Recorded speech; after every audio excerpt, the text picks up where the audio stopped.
नमस्कार विद्यार्थियों, मैं प्रमोद शर्मा। जैसे कि हम YouTube के माध्यम से जनरल साइंस है वो पढ़ रहे हैं। आज की वीडियो के अंदर हम जो कल हमने टॉपिक शुरू किया था नया, जैसे पूर्व में हमने आनुवंशिकता जैव प्रौद्योगिकी कंप्लीट कर ली, उसी क्रम में इसमें भी हम पढ़ते हैं। ये जो वीडियो है ये कम्पिटेटिव एग्जाम और 10th के अगर स्टूडेंट हैं उनके लिए भी उपयोगी रहेगी, क्योंकि उनके सिलेबस में भी ये थोड़ा सा डीपली अलग से नया मैटर मिल जाएगा उनको भी करने के लिए। तो वो भी इस यूट्यूब पे ये वीडियो है उसका बेनिफिट ले सकते हैं, ताकि उनको भविष्य में कंपटीशन तो देना ही पड़ेगा, तो वहाँ क्या कैसे क्वेश्चन आते हैं उस पर भी चर्चा हो ही रही है हमारे साथ में।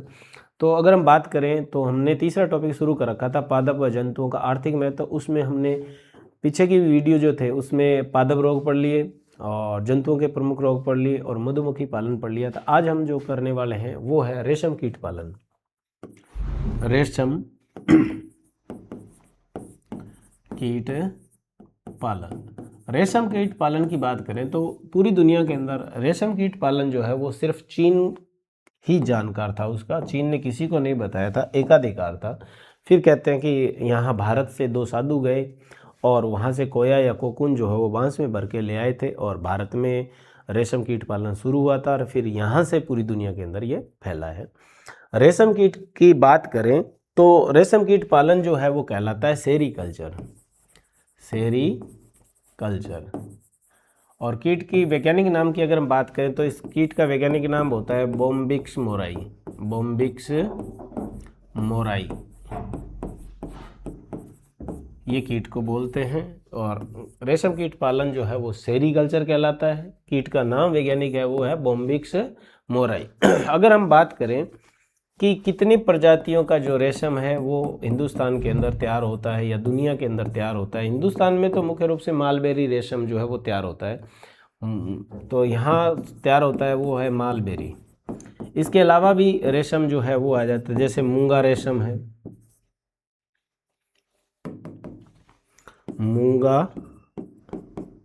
मूंगा रेशम और रेशम है ये, ठीक है। तो आप ये ऐसे याद रखो, मूंगा रेशम हो जाता है। इसी तरह से टसर है, टसर रेशम।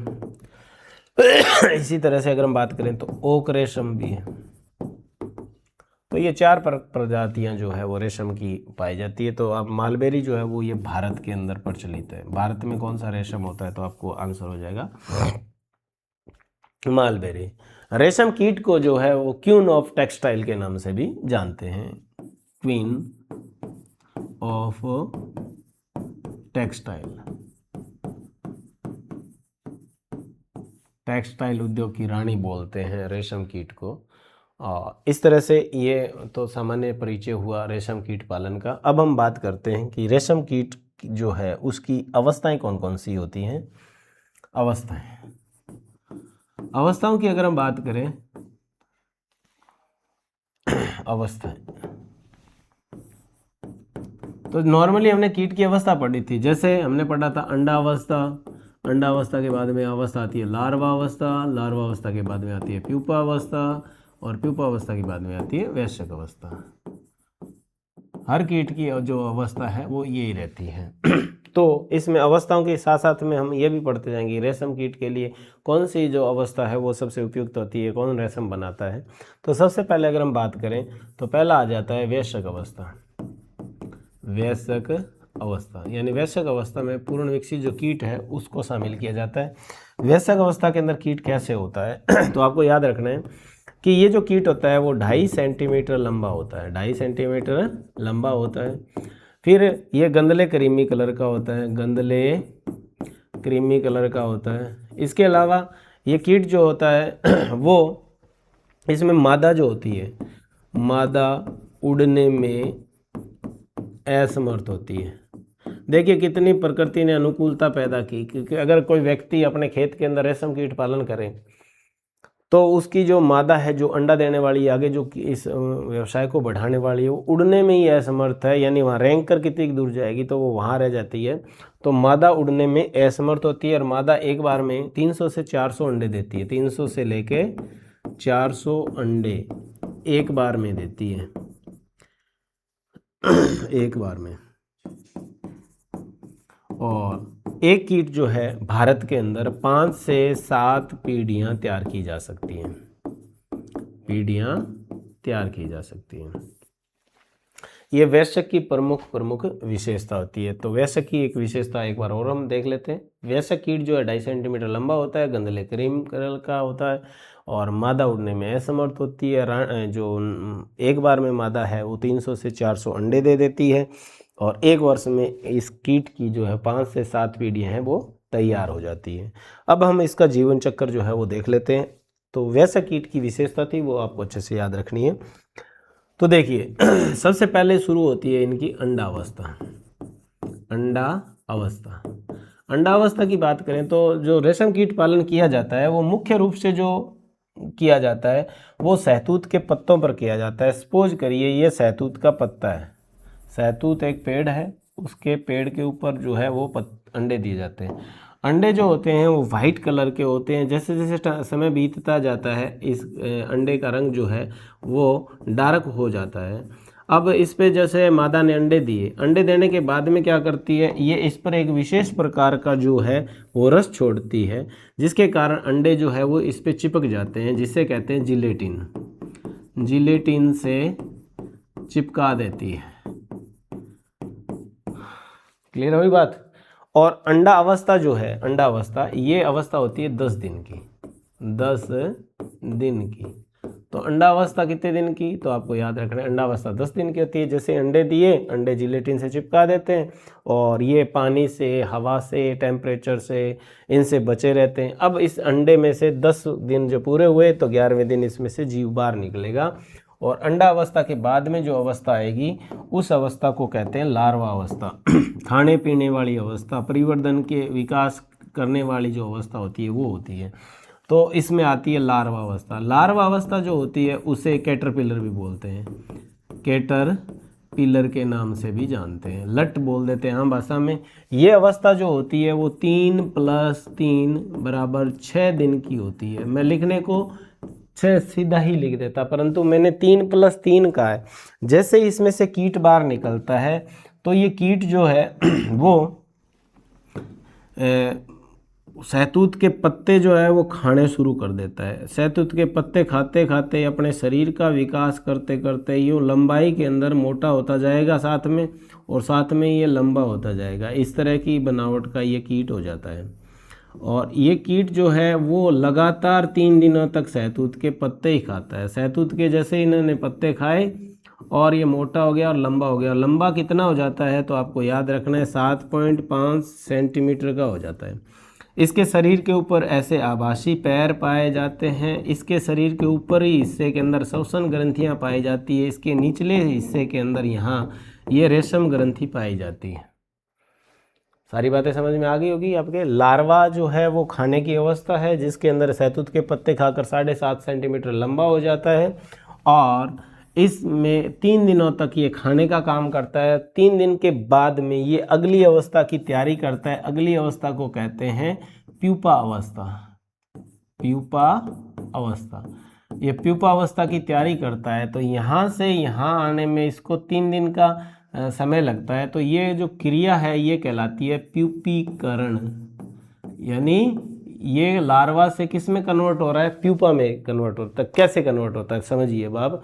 जैसे सपोज करिए ये वो लार्वा है, इस लार्वा के यहाँ नीचे वाली में हिस्से के अंदर क्या है, रेशम ग्रंथि है। तो ये अपने चारों तरफ से पलटे खा खा के रेशम स्रावित करेगा, हवा के संपर्क में आके सूखता जाएगा और इस तरह से ये बोल के रूप में बन जाएगा। बोल बनने के बाद में क्या होगा, ये गोला सा हो जाएगा। ये 3 दिन के अंदर होगी ये प्रक्रिया और वो अवस्था क्या कहलाएगी, फिर प्यूपा अवस्था कहलाएगी। तो टोटल वो कीट लार्वा अवस्था में रहा कितने दिन, तो आपको याद रखना है 6 दिन रहे। तो लार्वा अवस्था कितने दिन की, 6 दिन की।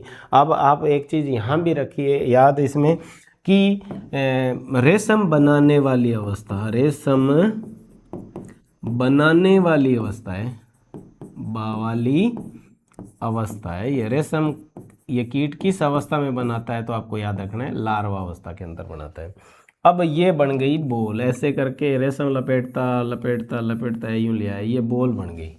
ये अवस्था जो है वो प्यूपा अवस्था है। इस अवस्था को कोया भी कहते हैं और इसको कोकून भी कहते हैं, कोया या कोकून कहते हैं।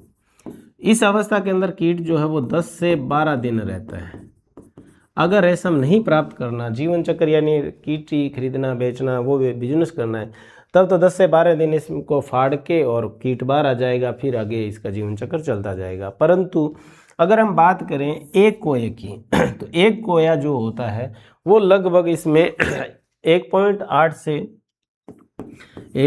से लेकर 2.2 ग्राम का होता है। एक कोये का वजन कितना होता है? 1.8 से लेकर 2.2 ग्राम का होता है। और एक कोया से 1000 से लेकर 1200 मीटर धागा प्राप्त कर सकते हैं। कितना धागा प्राप्त कर सकते हैं? 1000 से लेकर 1200 मीटर तक धागा प्राप्त कर सकते हैं। अब अगर मैं इसको यूँ चीर कर आपको दिखाऊं तो ये इसके अंदर है ना इस तरह का सा जीव होगा, ये यूँ करके यूँ, ये शुष्क के छोटा हो जाता है, सिकुड़ जाता है, कहने का मतलब ऐसे ही। और बाकी के ना यूँ ये वो जो धागे हैं ना वो कटिंग के मैं दिखा रहा हूँ मैं आपको, ऐसे ही ये इस तरह का सा दिखाई देता है अगर अंदर से देखें तो। अब बात आती है कि रेशम प्राप्त करना हो तो उबला हुआ पानी और उसमें इस कोया को डाल देते हैं। डालते कब हैं? तो आपको याद रखना है 8 से 10 दिन का जो कोया होता है ना उसको डालते हैं। अगर 10 दिन के बाद में करेंगे तो वो तो तागे तो तोड़ दिए इसने। तो 8 से 10 दिन के कोया को ही खरीदते हैं और 8 से 10 दिन के कोया को ही बेचते हैं। नया कोई बिजनेस शुरू करना चाहे तो वो इस अवस्था के जीव को खरीद के लाएगा और उसकी उम्र कितनी होगी? 8 से 10 दिन। रेशम प्राप्त करने की मेथड की बात करें तो 8 से 10 दिन के कोया या कोकून को उबले पानी में, उबालना नहीं है, उबले पानी में डाल देते हैं और फिर रीलिंग मेथड लगाते हैं। रीलिंग विधि, और इससे एकत्र करते हैं। विधि से एकत्र या इकट्ठा किया जाता है। तो आपसे पूछे रेशम प्राप्त करने की विधि कौन सी है, तो आपको याद रखना है रीलिंग विधि है जो रेशम प्राप्त करने की है। और इसी क्रम में हम देखें तो रेशम कीट का रोग है, वो प्रमुख रोग कौन सा है? तो आपको याद रखना है प्रोबिन रोग है। और ये जो लगता है वो इस अवस्था के अंदर ही लगता है, कोया या कोकून में। कोया, कोकून या कहते थे प्यूपा अवस्था। बैक्टीरिया से होने वाला रोग है ये, गल जाएगा, सड़ जाएगा धागा जो है वो। तो प्रोबिन रोग जो है वो किसका है? ये आपको अच्छे से याद रखना है कि प्रोबिन रोग जो है वो किसका है? रेशम का है। इसी तरह से अगर हम देखें फाइब्रोइन होता है रेशम के अंदर। रेशम क्या है? अगर ऐसे प्रश्न है रेशम क्या है, ये आया हुआ भी प्रश्न है, रेशम क्या है, तो आपको उत्तर देंगे प्रोटीन है। तो इसमें क्या क्या पाया जाता है, तो आपको याद रखना है इसके अंदर जो है फाइब्रोइन होता है 75%, फाइब्रोइन ये होता है 75%, और इसी के अंदर जो होता है सेरेसिन होता है 25%। और ये दोनों ही क्या चीज़ हैं? तो ये दोनों ही क्या है? प्रोटीन है। तो रेशम जो है एक्चुअल में प्रोटीन ही होता है। इसी तरह से अगर हम रेशम कीट का अनुसंधान के अंदर देखें तो पूसा इंस्टीट्यूट नई दिल्ली के अंदर है, एक तो है पूसा इंस्टीट्यूट पूना के अंदर है जो नई दिल्ली के अंदर है, और एक बरहामपुर में है। बरहामपुर पड़ता है पश्चिमी बंगाल के अंदर। तो ये रिसर्च सेंटर हैं जो रेशम कीट के हैं। और इसी तरह से एक मैसूर कर्नाटक के अंदर भी है, मैसूर कर्नाटक। और ये था हमारा मुख्य रूप से रेशम कीट पालन। अंडों की संख्या की बात करी थी हमने शुरू में। तो अंडे जो है वो एक बार में मादा देती है 300 से लेके 400 अंडे। और अंडे जैसे 300 कभी 400, ये कैसे होता है कि जब टेम्परेचर कम हो, नमी वातावरण में हो तो अंडों की संख्या बढ़ जाती है।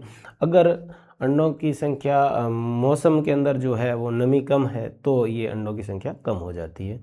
तो इस तरह से आज की क्लास में हमने रेशम कीट पर अध्ययन किया और उम्मीद करते हैं कि आपको अच्छे से समझ में आया होगा ये। और नेक्स्ट में फिर हम पादप और जंतुओं से संबंधित और जो आर्थिक महत्व है उस पर चर्चा करेंगे। तो आज की क्लास को हम यहीं विराम देते हैं। अपना यूट्यूब पर प्यार यूं ही बनाए रखिए। धन्यवाद।